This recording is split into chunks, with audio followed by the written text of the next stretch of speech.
एवढं पाहिलं. आणि जुनी म्हातारी माणसं 80-90 वर्ष का जगली महाराज? याला तीनच कारण: काळ्या आईची सेवा, गोठ्यातल्या गायीची सेवा आणि दारातल्या पाहुण्याची सेवा. बस, यांच्या दारातून पाहुणा कधी उपाशी जाणार नाही, भिकारी कधी परत जाणार नाही, आणि यांच्या दारात गाय कधी तरफडून.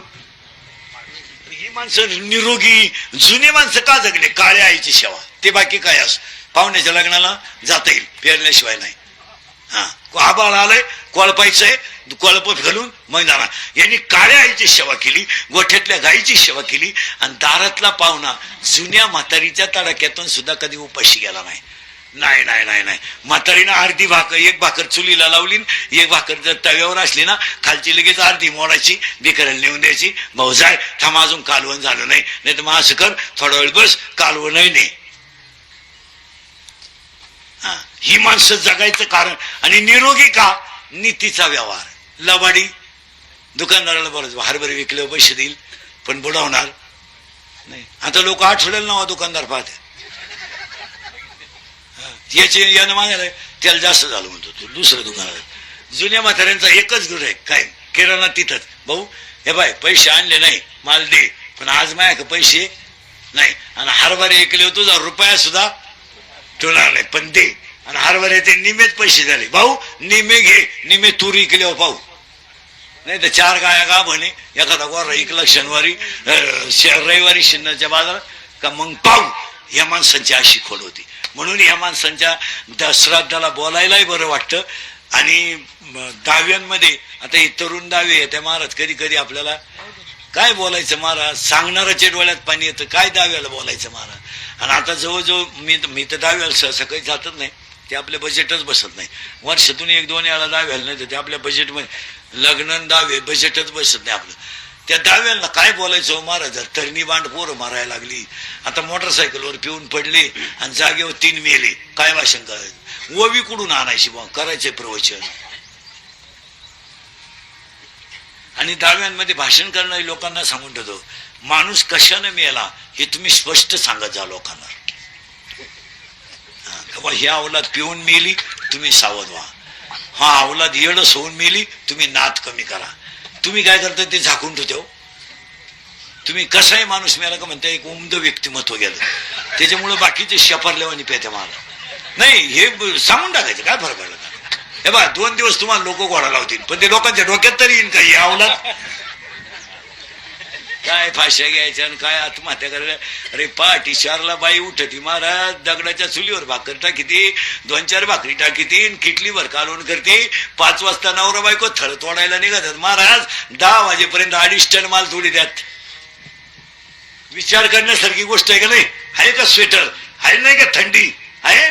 10 वाजेपर्यंत 2.5 टन बैलगाडी भरती ती, तो तोडायला, ती साळायला, तो मुळे बांधायला, ती वाडे बांधायला. भरली गाडी, गाडीच्या वर ऊस करायचा, ऊसाच्या वर लुगडं लावायचं, बसली गाडीवर, निघाली कारखान्यावर गाडी 11ला 2.5 टन. आणि ती भाकर लगेच कालवणात चुरायची. अगोदर भाकर चुरायची आणि ते किटलीचं कालवण त्याच्यात वतायचं, कारण गाडी अंधाळल्यावर कालवण सांडण. खाला चुरून खालं, येताना लगेच कवळीवर सरपण घेऊन आली, आड्या उतरली बी, दुपारा 2 तास झोपली बी. पहाटी 4ला तोडायला. तिला सर्दी नाही, तिला साबण नाही, तिला फेरायला लावली नाही, ती केस काळे करीत नाही.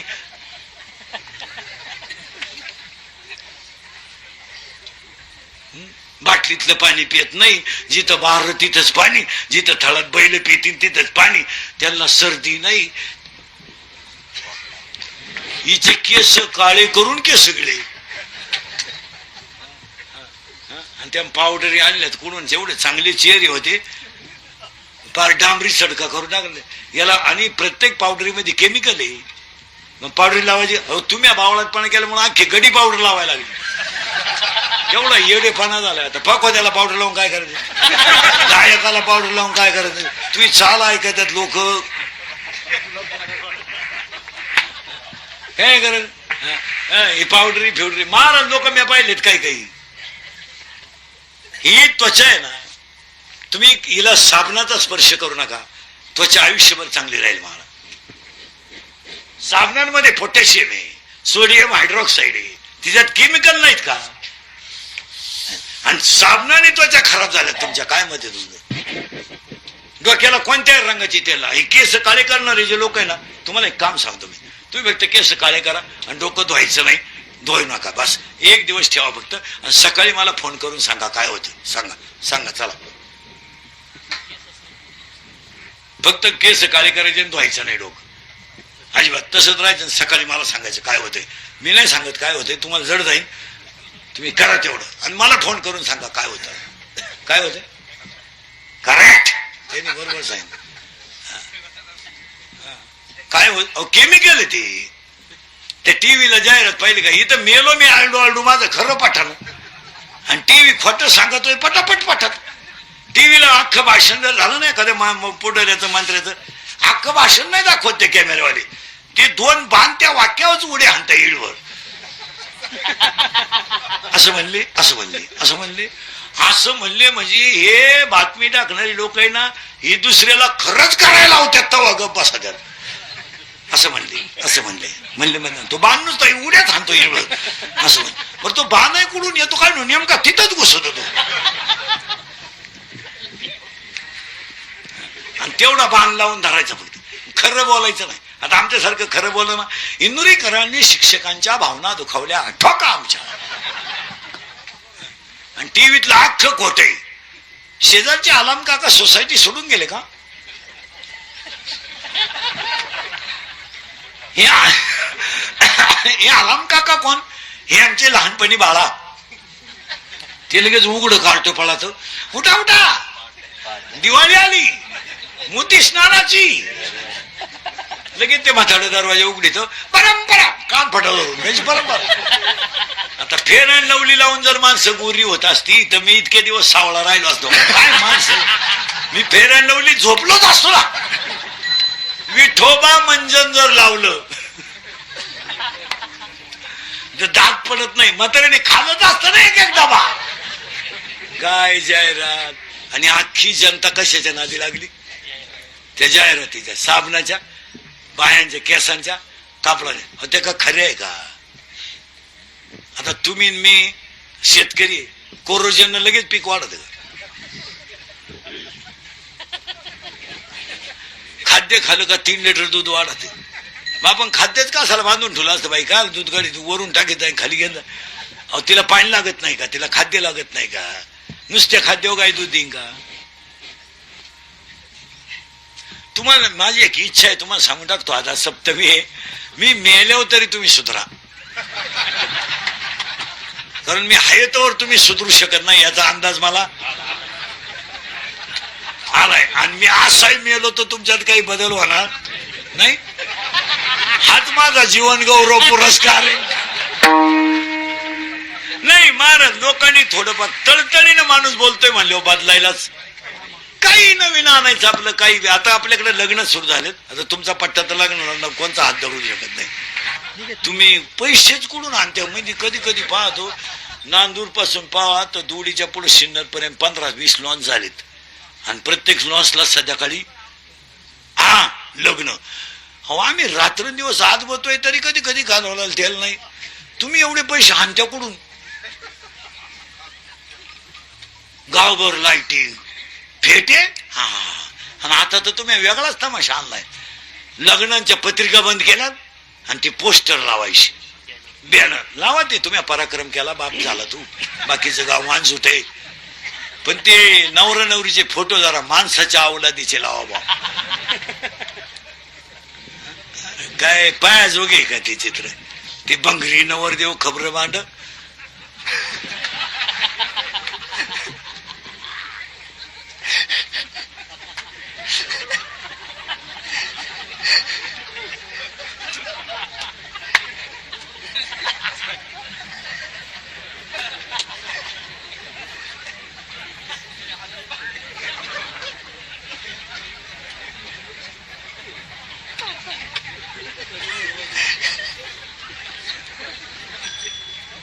मग ती नवरी जख मारायची, तिकडे राम उभी करायची ना, त्याच्या पुढे आणून उभी केली,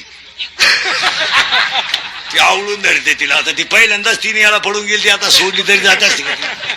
आणि त्या लग्नाला आम्ही आशीर्वाद द्यायचे. काय येड्याचा बाजार आहे का. आणि आज पुरींचे फोटो इतके बिंडोक आलेत, काही काही पुरींचे घागरा घालती, घागरा घागरा, नवरी नवरी, घागरा घागरा, आणि घागऱ्याचं एक टोक हातात धरती. ते फोटो पहिले बदला बा, तुमचं काय मत आहे? तुम्ही लावा. आता हे फोटो आहे, किती सुंदर लावलाय. बबन कारभारी जाधव, अंजनाबाई कारभारी जाधव, सुंदर दिसते का नाही? बाबाचा म्हाताऱ्याचा फोटो सुंदर दिसतो का नाही? मग तुम्ही सेपरेट लावा नवरा बायकोचे फोटो, पोरांच्या आईबापाचे लावा. ते येडे टोणगे उभे करायचे डांबरीत कुठं तरी, आणि ते थोबाड वाशेल आपलं. त्याच्या कावळे बसून गेले तरी जोडपत असत, कावळ्याने कार्यक्रमही केला तर जोडपत असत. आणि त्याच्यापेक्षा एक बावळाटपणा आणलाय आता. त्या मंगलाष्टकाच्या टायमाला एक बलून आणलाय, बलून. तो फुगा आणलाय, फुग्या, आणि त्या फुग्यात नवरा नवरी घालायची, आणि ते डान्स करीत खाली येणार स्टेजवर फुग्यातून. आता तो नवरदेव मग शिवाळणारा, तो 10 मुसळ्या गडी तो घातला बलून मध्ये. आता ते याडच. आणि नवरी नेली ब्युटी पार्लरला, मोकार मेकअप. ब्युटी पार्लरला गेल्यावर 3 गोष्टी करावं लागतं पोरीनं. पहिले फेसिंग करावं लागतं, नंतर मिक्सिंग करावं लागतं, आणि नंतर सिरेमिक्स करावं लागतं. अशा 3 पायऱ्या त्याच्या. फेसिंग म्हणजे खड्डे भरणे, डांबर होत नाही. मिक्सिंग म्हणजे याला शेप देणे, आणि सिरेमिक्स म्हणजे इथल्या पट्टी चमकी भरायची, ही बाजू थोडी इकडं वाढवायची, आणि केसाला असा आकडा पाडायचा, आणि एक बट गालावर घ्यायची.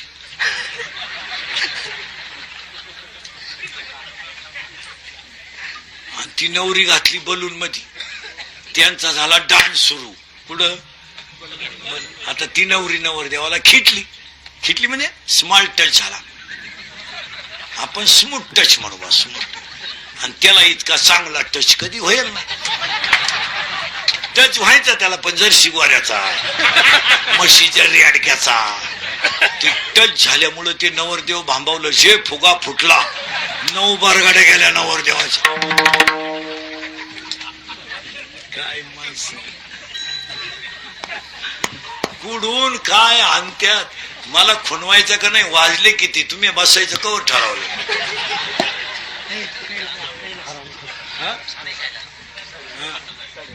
विठाला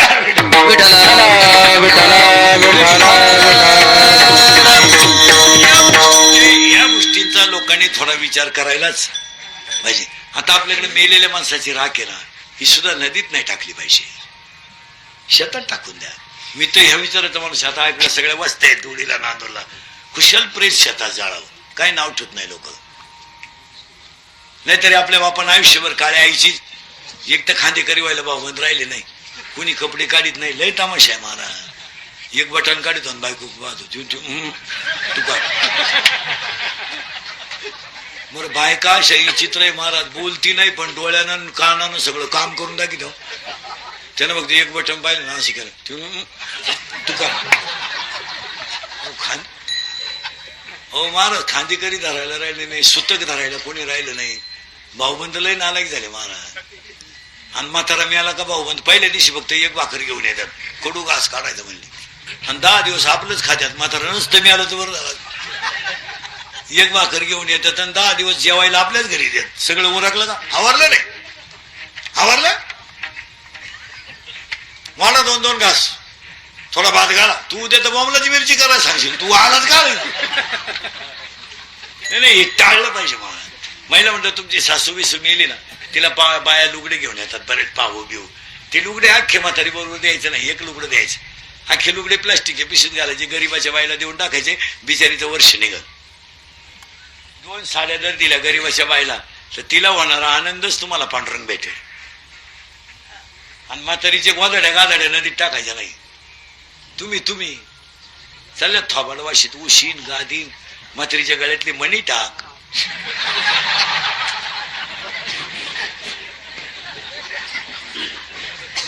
टाकी पावती टाकी ती बँकेची पावती नाही नाही. मग गोदाड्या हो अक्षरशः महाराज तीर्थक्षेत्रात आमदार साहेब आहेत, सगळी मंडळी तीर्थक्षेत्रांच्या बाबतीत थोडं कडकच झालं पाहिजे.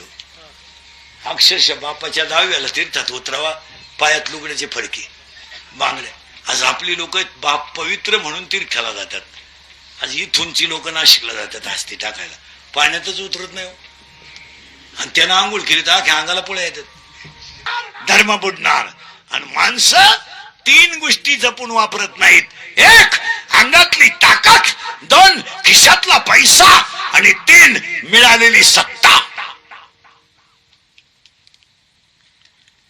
या 3 गोष्टी ज्याने जपून वापरल्या त्याला कधीच भीती नाही. आणि या 3 गोष्टीचा ज्याने ऊत केला, कार्यक्रम झाला. आपला बाप ज्यांच्या वावरात आवता हाकीत होता त्यांना आता जमीन नाही, अशी गरज नाही. आणि आपल्या बापानं भाकरीवाली ज्यांच्या वावरात आवता हाकली त्यांची पोरं आता दुसरीची वाट्यानं करतात. हायवेच्या कडेला ज्यांनी जमिनी विकल्या आणि ज्यांनी घेऊन हॉटेल टाकले, जमिनीचे मालक त्या हॉटेलमध्ये वेटर आहेत.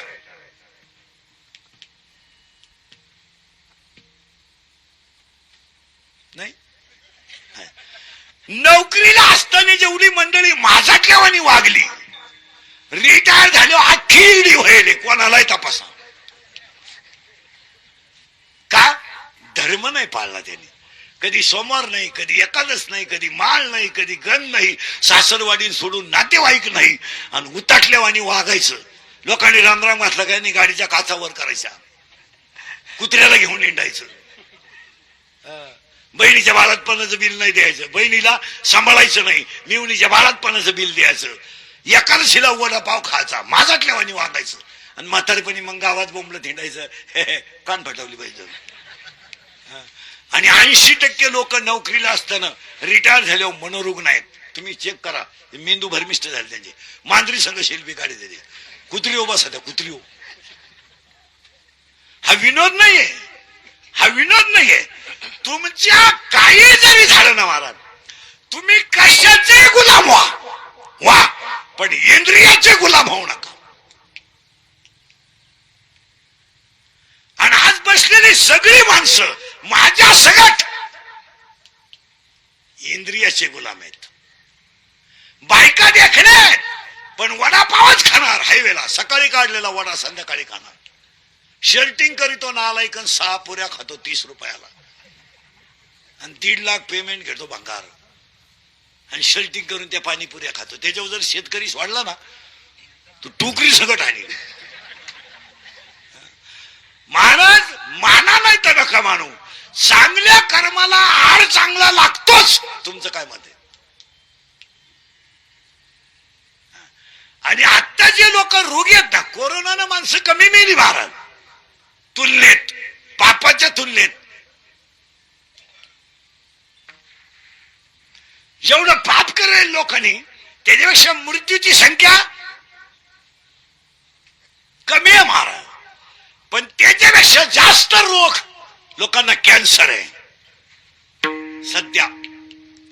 कोरोनापेक्षा जास्त पेशंट कसे ते सध्या कॅन्सरचे. आपण होतो तंबाखू खाणाऱ्याला कॅन्सर होतो, बिडी ओढणाऱ्याला कॅन्सर होतो. नाही, एकही व्यसन नसणाऱ्याला कॅन्सर आहे. नाहीये का झाला कॅन्सर? का? 99% लोक घरचं खातच नाही, आणि 99% भाज्या केमिकल युक्त आहे. माळवाडी, नांदूर, दुडी, पूर्वी हुलगे पिकायचे, उडीद पिकायचे, मूग पिकायचे. मूग लोक खायचे, आठवड्यातून 2दा मठ व्हायचे, आठवड्यातून 2दा मूग व्हायचे, आणि आठवड्यातून 2दा उडदाची आमटी व्हायचीच. माणसं निरोगी होती. का? न फवारलेली भाजी होती. भाजी हलकी नव्हती, ती भाजी व्हिटॅमिन मुक्त होती. आता कुठे आहे? कोणच्या घरी उलगे बसले? आता उलगे खाणं कमी पण आहे, बोंबील भाजून खाणं दर्जेदार पण आहे. आता उलगे नाही तर सगळ्या रोगाला औषध कडधान्यच आहे. काय मत आहे? मग अजून काही काही गावांमध्ये म्हातारे आहेत 90 वर्षाचे, बिनचष्मेचे आहेत, पेपर वाचित आहे, आणि त्याचा नातू 2.5 वर्षाचा आहे, टपुऱ्या खातो त्याच्याच मैदान. का घडलं असं? 99% लोक घरचं खातच नाही. तुमचं काय मत आहे? 40 रुपयाला वडापाव आहे, आणि 40 रुपयाला अर्धा किलो डाळीचं पीठ येतंय. अख्खं घर भजे काढून खाईल 2 दिवस. पण आम्ही सुशिक्षित अवलादीचे असल्यामुळं आम्ही हायवेचं खायचं. काही नोकरीवाले तर इतके पागल आहेत, नवरा बायको दोघं बी. 3 लाख पेमेंट येते घरात, गॅसच पेटवती नाही. मग बायका केल्यात का आला. आणि 6 चपाती आणती त्याची बायको याडपाट. स्कूटीवर जाती, 70,000ची स्कूटी, आणि 6 चपात्या घेऊन येते त्या प्लास्टिकच्या कागदात. आणि त्याची एक लाल बाटली आणि ती बाटली ती सास का फास काय म्हणतात, आणि ते पिळलं का ते लाल गळात त्याच्यातून, आणि ते त्याचं मुटकुळ करायचं रोल रोल. आणि ते टीव्ही पुढे बसून कान फटावलं. पैसे गाल कमी ती दरिद्री. बरं तो एक एक पोळ एकाने खाला तर ठीक आहे, एका पोळ रोटला 2 जण. तो तिकून त्याचा संपत आला आणि जी बाहेर निघली ना शेंडात काढून टाकला इकडून खात. अरे माणसं आहेत का कोण आहे आपण. माझी भाषा नाहीये, गाताय हा. युक्त आहार विहार, युक्त आहार विहार, आहार विहार, युक्त आहार विहार. देव इंद्रियासे सारे, इंद्रियासे सारे, इंद्रियासे सारे, इंद्रियासे सारे. नसावे भासर, नसावे भासर, नसावे भासर, नसावे भासर.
लोकांना रोग होण्याचं एकमेव कारण 70 वर्षाच्या म्हाताऱ्याचा कमून पांढरे पिशी वाढल्या नाही का, त्यांना पिशीच नाही. ऍडमिट केलं का तांबड्या वाढल्या पांढऱ्या कमी झाल्या, पांढऱ्या वाढल्या तांबड्या कमी झाल्या, पांढऱ्या काढून टाका तांबड्या भरा, तांबड्या काढून टाका पांढऱ्या भरा, दोन्ही काढून टाका उचला त्याला, तुम्ही टाका स्लॅब, आम्ही आलो असतो शांतीला. मग 3 महिन्यामध्ये डॉक्टर नव्या जागेत हॉस्पिटल का टाकतो? तो काय कांदे केलोय का, चिंगड्या निवडतोय का, वासरा आखडीतोय? तो फक्त येडे तपासितोय.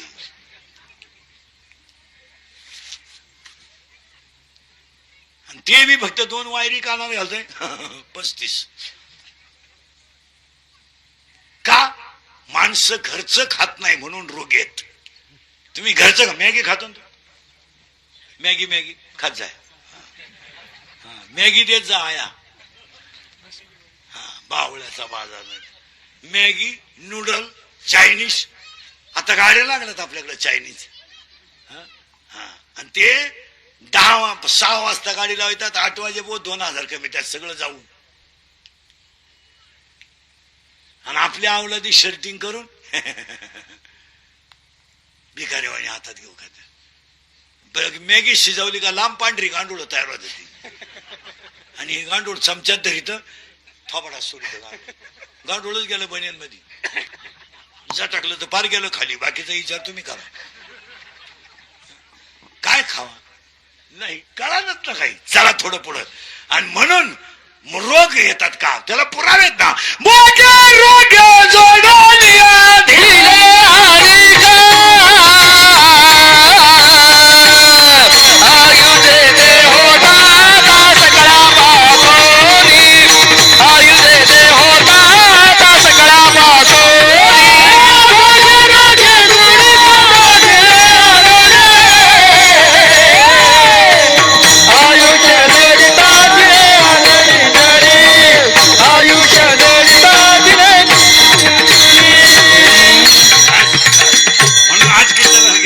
सुरुवात करायची. अभंग तुकाराम महाराजांचा गाथेतील विचार आहे पण उपदेश आहे पण जनाला नाही बोलायचा मनाला आहे. आणि टाळकरी बेडकरी महाराज मंडळी ध्यानात ठेवा हा अभंग बाह्यरंग नाही अंतरंग आहे.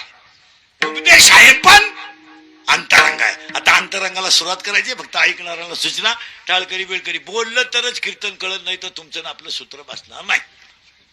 बोलायचं नाही लांब बसायचं पहिल्या पंक्तीला जेवायचं चांगला चप्पल जोड घालायचा पाहुण्याची तंबाखूची पुडी तशीच खिशात घालून न्यायची आणि घर गाठवायचं. कीर्तनाला बसल्यावर बोलायचं का एकाग्रता होते. ऐका आता थोडं किचकट आहे पण घुसून देतो कारण अभंग अंतरंग आहे आणि उपदेश मनाला आहे. चला पटापटा बोला. टाळकरी बेलकरी पहिलं जग शून्य होतं मान्य. पहिले कोठेच नव्हते चंद्र सूर्य तारा बोलत बरं. पहिलं जग शून्य होतं म्हणजे जगात काही नाही झालं बरं का फायनल. जगात जेव्हा काही नव्हतं तेव्हा एक ब्रह्म होत म्हणजे जग शून्य होतं काही नाही. मग देवाला एकट्याला कारण तो कसा होता निर्गुण निराकार त्याला एकट्याला काही कर्म न मग त्याने काय केलं एक एकलेची कंटेनी म्हणून केली निर्माण 14 ही भुवने. त्यानं 14 भुवन तयार केली एकट्यानं कर्मच नव्हतं म्हणून. आणि त्याने पहिलं अक्षर ब्रह्म केलं आणि ब्रह्माचं पहिलं अक्षर आहे ओम. आता नीट आहे का जगात मूळ तयार काय झालंय ओम. ब्रह्म किती एक ते काय आहे ओम. ओम मध्ये अक्षर किती आहेत 3 आकार उकार मकार अ उ म. आकार उकार मकार उत्पत्ती स्थिती लय. ब्रह्मा विष्णू महेश रजगुण तमगुण सदु. पण याचं मूळ मूळ ओम. मग आता सृष्टीचं बीज ओम वेदाचं बीज ओम जगाची उत्पत्ती ओम मंत्राची सुरुवात ओम. आता ओम मध्ये अक्षर 3 कुठून तयार झाले इथं बनवून दाखवतो एका मिनिटात. याच्यात लगेच पाहून घ्या तुमच्या जवळ आहे सगळं. बिंबीच्या दोन्ही बाजूला टणक भाग तुमच्या माझ्या मध्यभागी खड्डा. या खड्ड्यात बोट ठेवा सरळ वर वरा 3 खड्डे लागतील 1 2 3 3 लॉक आहेत एक ओपन आहे. सावध राहा बरं का. यांची नावं